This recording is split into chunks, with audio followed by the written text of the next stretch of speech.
Good morning, good afternoon, and good evening. Putnam Valley. This is the Nine Show. Hey, this is the Nine Show.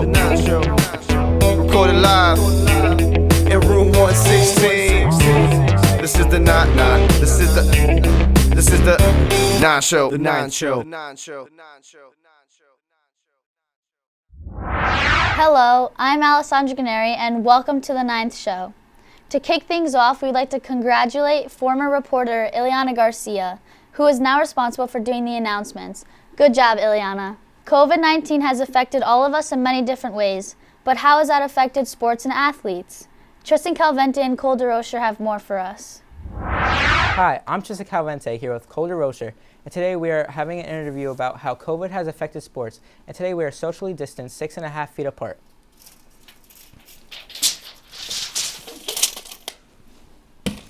Okay, first off, Cole, I just want to thank you for coming out here to allow me to interview you. No problem.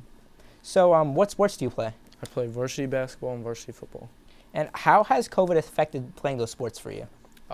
So basically I was going to play football this year, but I got word the other day that, we probably won't be able to play till like the spring season, so it's going to be tough. Do you know when you will be starting officially the season?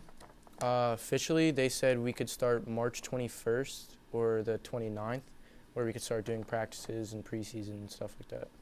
What have you been doing the last couple of months to stay in shape due to COVID? Well, ever since COVID started last April and stuff, couldn't really go anywhere. I had to be quarantined at home. So I kind of just try and do a lot of things, just work out by myself, a lot of body weight stuff at home. Do you think that your sports schedules will be shortened due to social distancing and COVID? Depending on how COVID keeps affecting everyone in the world pretty much, it really depends, because if it starts to get better, then we might have a regular season but with less people, or we'll have a shortened season and just try and see where we can go from there. How have you been dealing with this mentally and emotionally? Basically, when I heard it, it kind of it hurt a little bit, because I wouldn't have a sport that I played all my life. So, kind of sucked that I couldn't play. But right now, everyone's just going through the same stuff. So I just got to keep a good mindset towards it and everything. I'm the Director of Physical Education, Athletics, and Health here. I think it's difficult. I think especially if you're, in a small school, we have multi-sport athletes. So, it's built into your life, and your day-to-day. So, basically you've taken away that pretty major chunk of what you focus on as part of your daily routine and just your overall psyche and things of that nature. Currently, the plan is to have 4 seasons.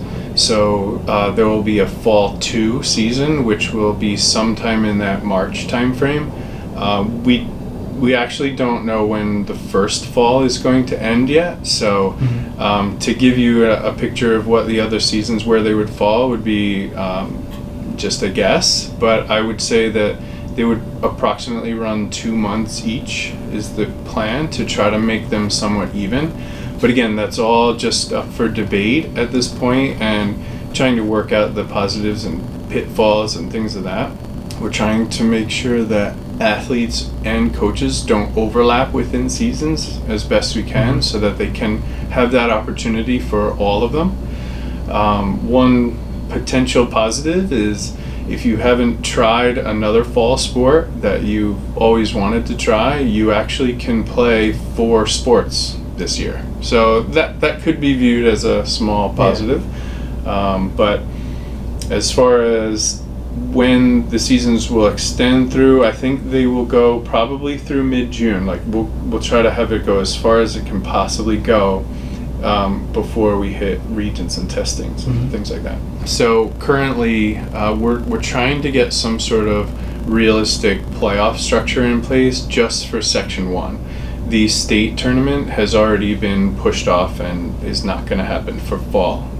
As far as football, that's a big one. There's a lot of chatter about how is that season going to look, because the games are typically once a week. And there's talk about maybe going 4 to 5 days for the first 2 games. So 4 to 5 days rest and then a game twice to get 2 games in quickly, and then going 1 week like we typically do. Yeah. If we did that, we might be able to get in the range of 6 games in. Basketball, again, we have to get over that hurdle of being indoors and are we allowed, and the guidance and things of that nature. Right now, there are no high-risk games until December 31st. So, like for the fall, we're already at 2 to 3 games per week. You don't want to go beyond that because you start to get, it's just too much. And if any weather or anything else happens where we can't practice or be here or we miss games, you need some space to actually put those in and make them up before playoffs. For the 9th show, I'm Tristan Calvente. Have a great day, everyone. Senior portraits are being taken on Friday, October 9th. So seniors, remember to make an appointment. Some students and parents are forgetting to fill out their COVID-19 screening forms every morning. Faith Caravone interviewed Nurse Tish about why it's important to fill out these forms every day. Well, a lot of people find the screening form a nuisance to fill out every morning. It truly is important to keep everyone safe. We spoke to Nurse Tish more about this. Why is it important to fill out the COVID screening form every morning? It is important so I can keep track of the spread of COVID. What happens if you don't fill out the form? I get an alert that you haven't filled out the form, and I have to call the parent and the student down to my office. How do you check the form? Do you read every single one? I only read the ones that are not filled out. What happens if someone does say yes? The administration building is alerted, I'm alerted, and I have to call the student and the parent and ask the question what specifically they said yes on. How long would someone have to stay home if they test positive? It's usually 14 days if they test positive. And also I need a doctor's note to return to school after the 14 days. For the 9th show, I'm Faith Caravone. The Science National Honor Society applications are due by Friday, so contact Mr. Hoare for more details. Also, if anyone wants to donate blood, the Putnam Valley Volunteer Fire Department is having a blood drive on Tuesday, October 27th from 2:30 to 8:30 p.m. Go to the New York Blood Center's website to schedule an appointment. Well, that's it for the 9th show today. While COVID-19 is very hard to cope with, we sincerely hope that you and your loved ones are doing well. I'm Alessandra Canary, and thank you for watching.